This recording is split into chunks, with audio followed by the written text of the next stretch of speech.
going on, everybody? This is your boy Corbin, the Serpent Tongue Skipwith, and I'm here with very special guest John Sorrell. How you going?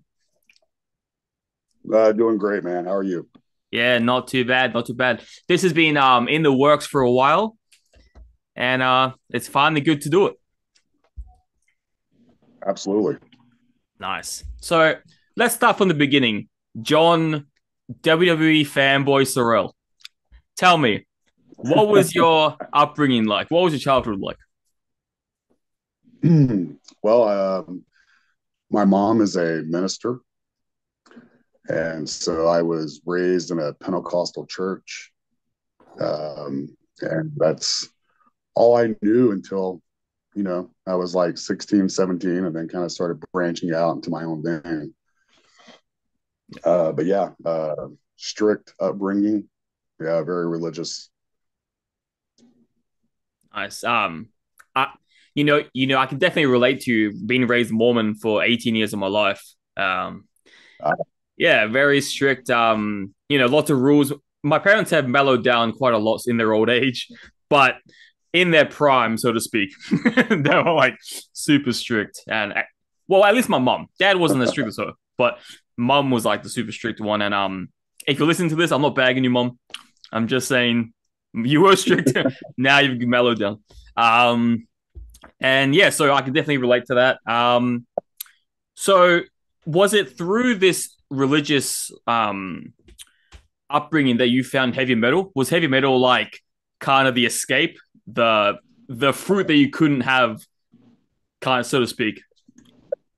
yeah, it definitely was, definitely.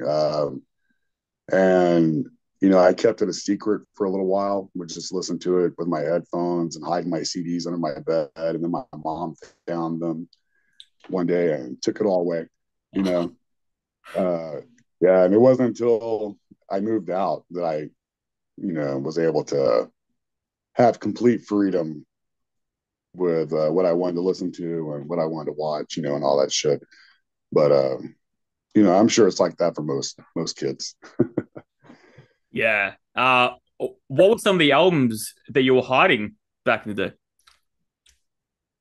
Oh, well, Megadeth. That was a big one for me when I was, 12, 13 years old. Was really into Megadeth. Um, and then that was after that, it started kind of getting more into the extreme realms of metal, you know. Yeah. But yeah, she was not a fan of Megadeth by any means. You know, it's interesting. Whenever I'm talking to you, whenever I'm talking about you to somebody else in the metal scene, whether it be Ren, whether it be anyone else that I want to try promote your work to, I always describe you as the extreme guy. To me, you have those extreme playlists like taste that I know out of any metalhead. So I always describe you that way. I'm like, oh, this Yeah. guy's taste is super extreme. Um, so tell me, like, what grabbed? I mean, because I personally like some of that stuff as well, every now and then. But it seems like, Right. it seems like unless I'm wrong, you gravitate to more like extreme styles like grind and deathcore, like those styles of metal. Why is that? Yeah, it's well within the extreme realm. I would say just traditional death metal and black metal would be what I'm most attracted to.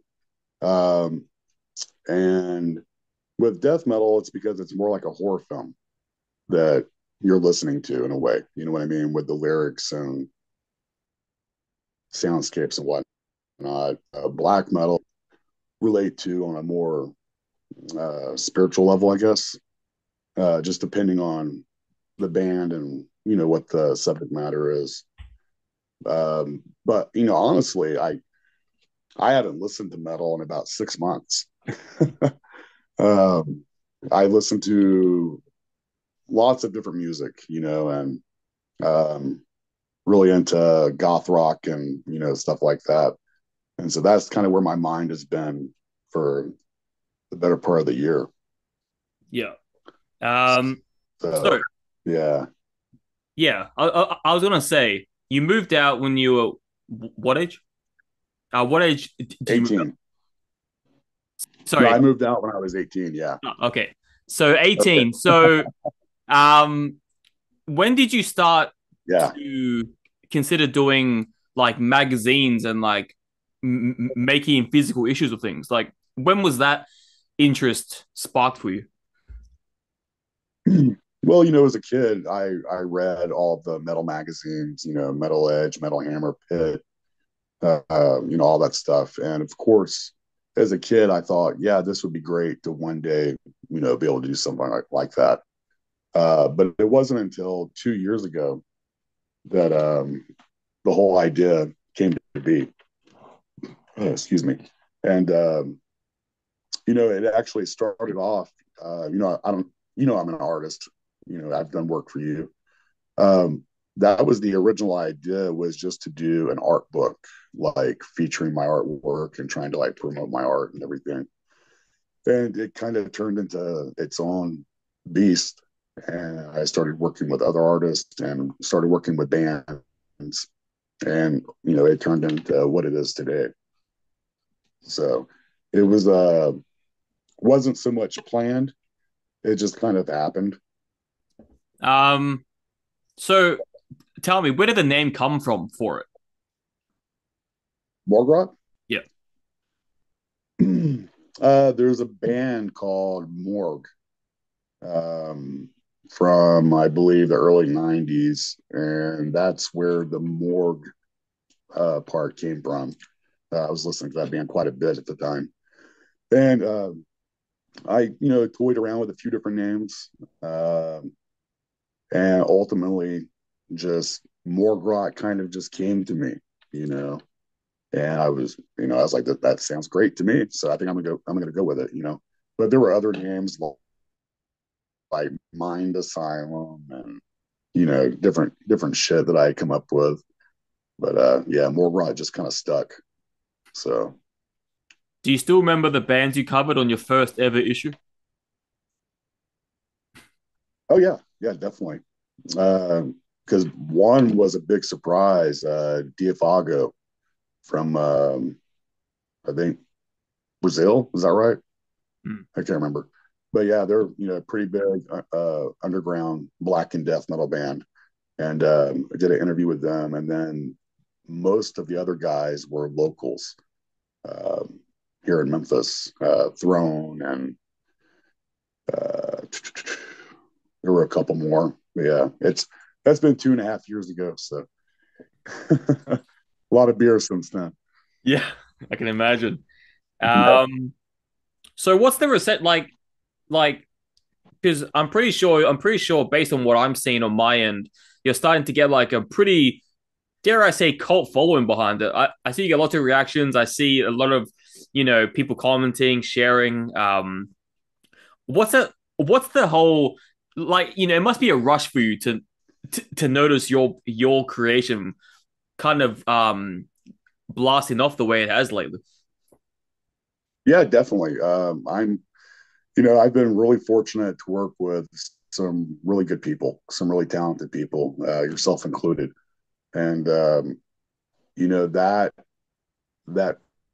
family that has been built, I believe, is what would be the biggest reason for the success of Morgue Rot. It's not just me. It may have been my idea and my vision, but there have been a lot of people that have helped me bring it to light. You know, and but yeah, it's definitely a rush. I of course, when someone likes what you're doing, whatever it is, it makes you feel good. You know, Yeah. so yeah. So tell me, for the listeners' sake, okay, when it comes to each issue, what's the process? How do you start? Like, from scratch, you have to make a new issue. What's the process? What do you have to think about? And what are the different, um, or who are the different people you have to incorporate, or different things you have to do in order to get this ready? Right. So usually I start with the cover art first. Um, and it's kind of weird. Every issue it kind of happens at the way I guess it wants to happen. I'll have a certain idea going into it, and then everything changes, and I end up working with new people. and it kind of just, every issue is its own entity, so to speak. Um, I look at each one as being its own piece of art in a way, because they're all different from each other in a sense. It's all still the same magazine, but they are different.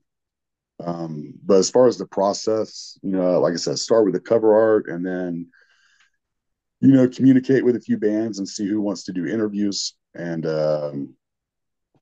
then it's just kind of filling it up with reviews and choosing horror films that, we'd like to review. And yeah, it takes about 2 to 3 months, I'd say, to compile everything. And then I just start doing page layouts. So I do the whole design myself. I do have one guy, Kelly Sims. He's helped me out with a few different layouts in the past, but 99% of it is all me. Um, but yeah, it's fun, but it's definitely a lot of work. It takes probably uh, I'd say 200 hours maybe to do a whole issue. With all the designing and the research and just everything that goes into it. It's kind of crazy. Um, I gotta know how. Is it easy? I mean, obviously, exclude me out of this answer. But like, is it hard to find like reviewers? Um, yeah, it is. Um, you know, I've been lucky, to meet you, and then I have Devin Meaney, who is in Canada, and he's a big contributor to the zine. He writes, I would say, a good 90% of the reviews. Then I do the rest myself, and then I know you contributed to this past issue. But yeah, um, and I get it because it takes time and effort to write a review. Um, so not everybody wants to do that, or if they do, they're looking for compensation or whatever. Um, but yeah, not a lot of people like writing reviews these days. It seems like it's just kind of a handful of folks. Yeah. Um, So you know, start.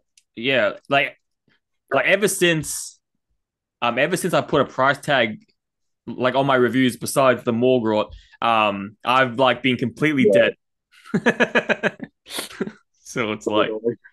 I used to do Yeah, tons, and then as soon as I put a $10 price tag on, they're like, nah, fuck you. So I mean, it is what it is. yeah, right. Yeah, yeah. I know. It's no one really wants to pay for anything these days.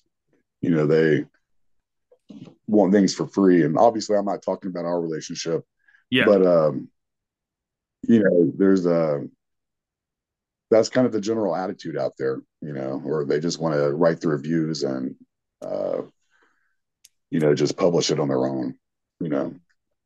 So it is a challenge, definitely. yeah.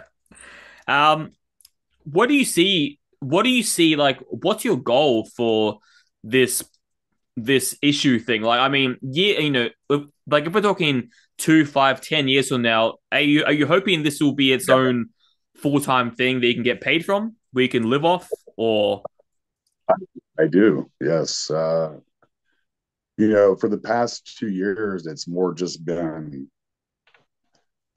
just a project of love.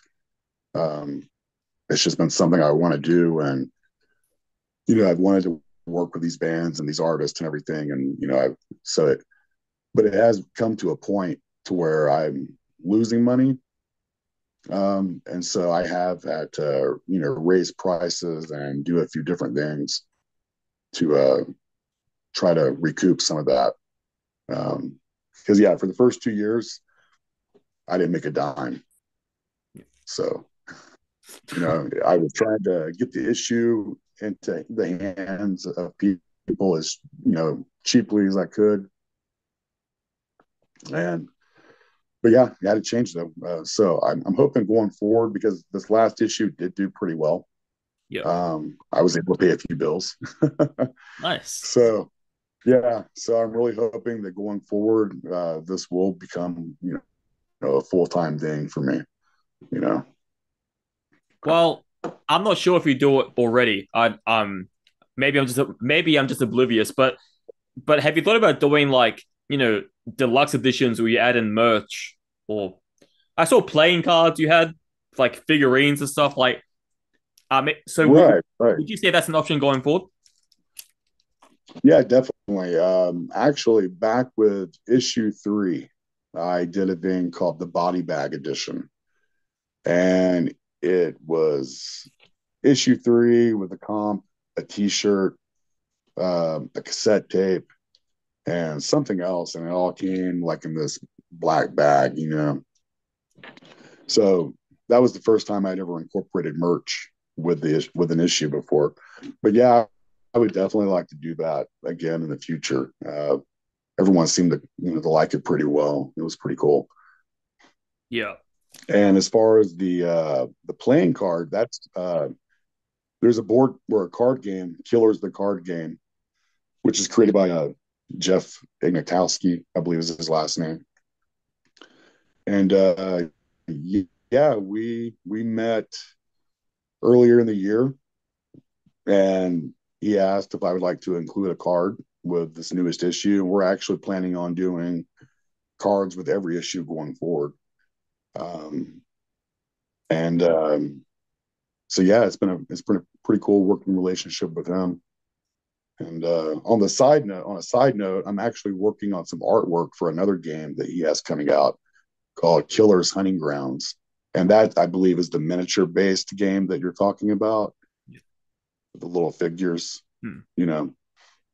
So yeah, that should be out sometime next year, I believe.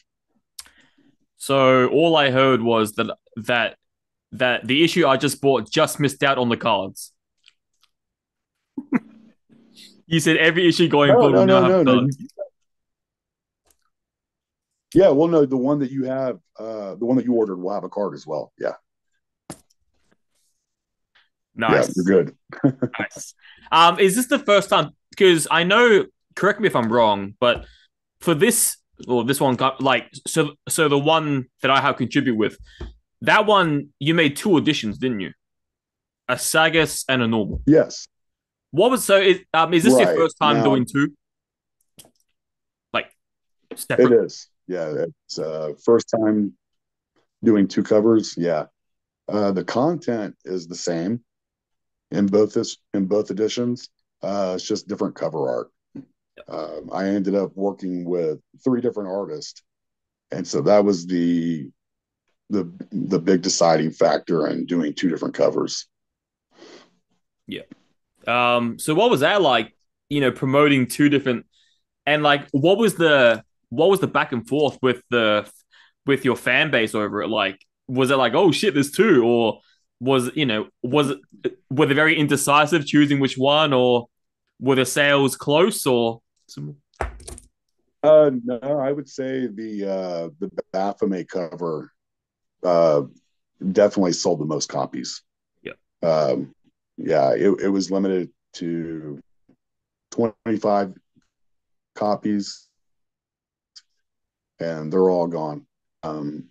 Now the gold cover, which has the Sagas edition on the front, um, we printed 75 of those, and I think I have about half of those left. But yeah, the Baphomet cover, it was a real fast seller. Yeah, that's what everybody wanted.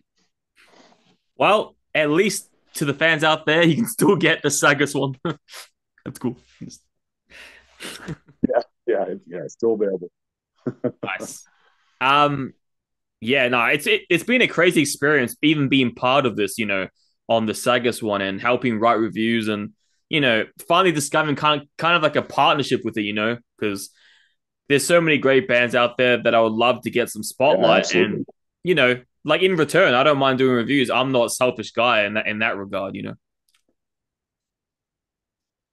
Right, right. Yeah, man, and I really appreciate it. Just so you know, I love working with you. Nah, it's been good. So do you have any like um do you have any maybe any details you can tell us about any maybe major upcoming artists you want to have or might have for Morgue Rot in the recent future? Well, right now, we're I'm developing the Morgue Rot Goth issue, um, which is going to be a completely different beast than the normal Morgue Rot magazine. And so I've shared with you actually. I have interviews with Wednesday 13, 69 Eyes, and there's a few others. We're still trying to find the right artistic direction to go in with this issue. I feel like it's probably going to end up being a photograph of some sort for the cover instead of an illustration. Now, for issue 7, though, which we just started working on that as well. Yeah, there's an artist. He's not going to do the cover, but he'll definitely be in the issue. His name is Randy Allen, and he does a lot of horror illustrations, from iconic characters. And then there's a girl here in Memphis, Lynette May, who I just started talking with, or I'm about to start talking with, but I know that she's interested in being in the new issue as well. So it's all still very much in development. It's in the early stages with both issues. Um, I've only, yeah, that's really about it as far as those two issues go. I not a lot of headway just yet. Just finished up 6 and still trying to get all that worked out. Get all the issues shipped out to everyone. Yeah. I'm so excited to get mine, like first one to get. It's gonna be Yeah, crazy. man. Yeah, it's on the way. Yes. Um, yeah, I gotta ask, was there any part of you that had the idea to make like a Jeffrey Dahmer edition based on the show? Like, were you watching the show going, I could do something with this?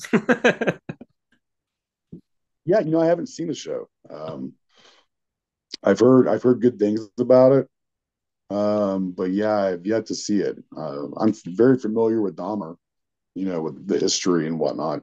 Hmm. But yeah, it's on Netflix, correct? Yep. Yep. Is that right? Yep. Yeah.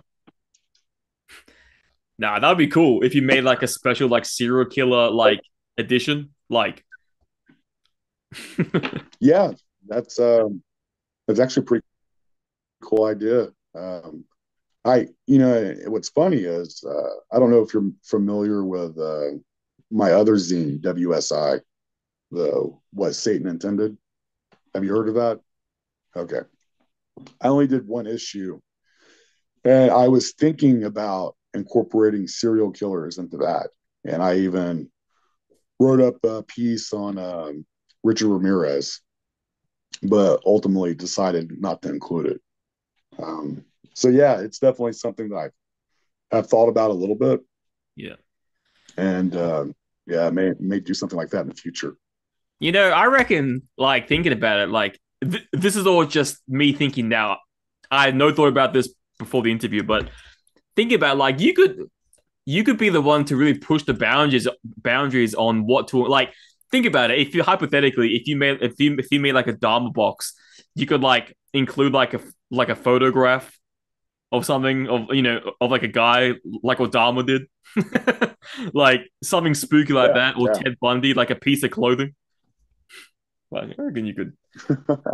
Man, that would be sick. yeah, like a pair of panties. Yeah, Man, yeah, that if would be anyone cool. could do it, you could. Yeah, I appreciate it, man. But Fucking yeah, hell. you never know. Be cool. Hopefully one day. Um, Yeah, do you want to talk about a little bit about the band you're in at the moment? sure. Yeah, I'm actually well. The one you're talking about is exhumed flesh consumption, and it's on the back burner for the moment. But that's the band I'm in with Miguel Galindo. he does all the instrumentation and the mastering and everything, and I write lyrics and do vocals. Um, we put out a demo at the beginning of the year, and it was received, fairly well between our friends and family and whatnot. But yeah, I'm actually working on two other projects as well. I'm working on a track with Darren Peterson, who is from Luciferian Insectus. Um, I'm doing vocals for that. The song is written. Um, he's just waiting on me to get off my ass and record the vocals. And then I have my best friend here in Memphis, Thomas Sipes. We have started to begin working on another project as well. So, yeah, spread a little thin, but it's going good. Nice, nice. So for your career as both a issue creator and an artist, what are you hoping to achieve in the next 2 to 5 years?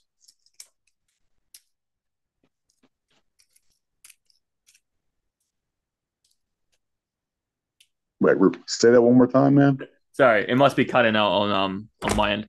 As an Just a artist little bit. and yeah, as an artist and um as an issue curator, what are your goals for the immediate future? Hmm. Well, um, I would say for the immediate future, not much. I plan on taking the rest of the year off. Um, there's only 2 months left. I'm going to enjoy the holidays and whatnot. But for next year, there's definitely the two issues that we're working on, and then um, there may be a possibility of putting on some type of show here locally. We'll have to see. But I have been in talks with a couple people about maybe putting on some type of show, concert, Um, but yeah, just trying to roll with it and keep doing what I do and I try to do it better every time, you know. So I'm constantly challenging myself to be better and do better with each issue. Yeah, nice. Now that's the way you got to go. That's the determination. That's how you can tell when someone is passionate about what they do. Yeah, yeah, absolutely. I try, man. You definitely do. And one thing I think you'll love about the band that I introduced you to. There's only one Elvis. I think the one thing you'll love about him is he's a Yeah, solo act. He does everything. yeah, yeah. I checked his music. Yeah, it's good. I like it. It's pretty cool. Um, now, The name, the name kind of throws me. sorry, say it No, again. I was saying the name though, it kind of throws me because Oh, the name. There's only yeah, one Elvis, yeah, because there's only one Elvis. yeah. Well, it's true. Um, It's true. so on to the important questions. Why is Roman Reigns overrated? Oh, Why is Roman Reigns overrated? Oh God, why not? I mean, he has no talent at all. I mean, he's good on the mic now. He didn't used to be good on the mic, but suddenly he's pretty good. But the guy, I don't know, man. I can't stand Roman Reigns. I just we need a new champ for so have you sure. so have you been watching him since he Bloodlines are became champion?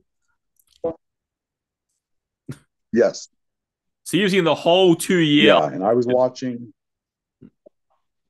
Yeah, yeah. It's been a long 2 years of him being champion. Yeah, he never gets beat.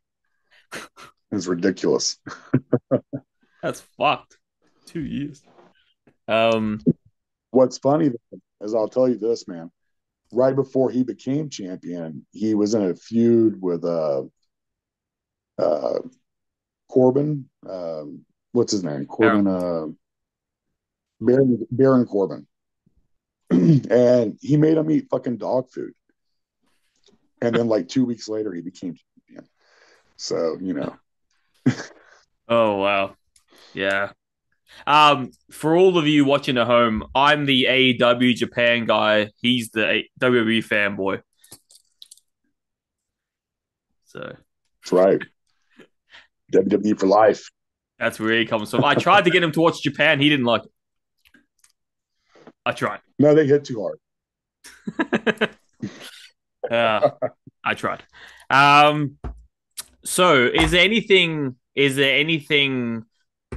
like anyone special that you want to shout out, or anything, any company, any person that you want to give a special shout out to? Uh, that's a hard one because I'd like to thank everyone, everyone I've ever worked with. But you guys know who you are. Um, I have mad love for all of you, and we all talk and share things. So I'm not gonna put anybody. Not I'm not gonna put just one name out there. Um, but obviously, though, I'm very thankful for you taking the time to interview me, and it's been fun so far, man. Yes, I agree. It's been a fun interview with the Cowboy. So Yeehaw! what I want to say is, if you were stuck on a stranded island with only one album for the rest of your life, what would that be? Hmm. Um, that's a tough one, but just give me a second. I have all of this music going through my head right now. I'd probably go with the Marilyn Manson album, to be honest with you. Which one? Um, I would say Mechanical Animals. Yeah, just a good mixture of emotions and different feelings with that album. You have your sad songs, you have your angry songs, and I feel like it's just overall a good mix. I will say Probably not very popular one album I've always found super underrated in the Manson discography, and I was listening to it the other Yeah. day, is Eat Me, Drink Me. Yes, that's a great album, man. 2007, I think. Yeah, absolutely. Okay, Yeah, yeah, that is. yeah. Yeah, I was going to say, apparently he recorded that on the floor. Really. The vocals. Oh, really? Oh, that's crazy. I didn't know that. So it sounds like it. Listen to it. Yeah. Sounds so depressing, but in a cool way, in like an emotionally heavy way. Right, right. Yeah, some really good tracks on that album for sure. Yeah, that's my favorite underrated Manson album for sure. Yeah, that's a good one. I like it. I was listening to it the other day on the bus, and I was like, "Fuck yeah, this still goes hard." um, so Yeah, yeah. yeah. Oh, Do I now? oh no, like I thought you had something to say. That's all. Oh no, I'm cool. Well, look, this has been fun. I'm obviously gonna do my end to make this look as polished as possible. I think the connections on both our ends are a bit different. That's why there's a bit of a kind of a little bit of a lag, but that's fine. I can always edit that out. Yeah. Yeah. So yeah, thank you for taking the time, because it must be what time is it for you now? It's like almost 3 a.m. here. Yeah. 3 a.m. or p.m. A.m. Oh, fuck. It's Yeah, in the morning. 6:52 p.m. for me. So Yeah. fucking hell. Well, thank you for having me. Hopefully, you can have a good sleep after this, and I'll definitely be talking to you on Facebook. All right, brother. I All right, appreciate have a it. good one.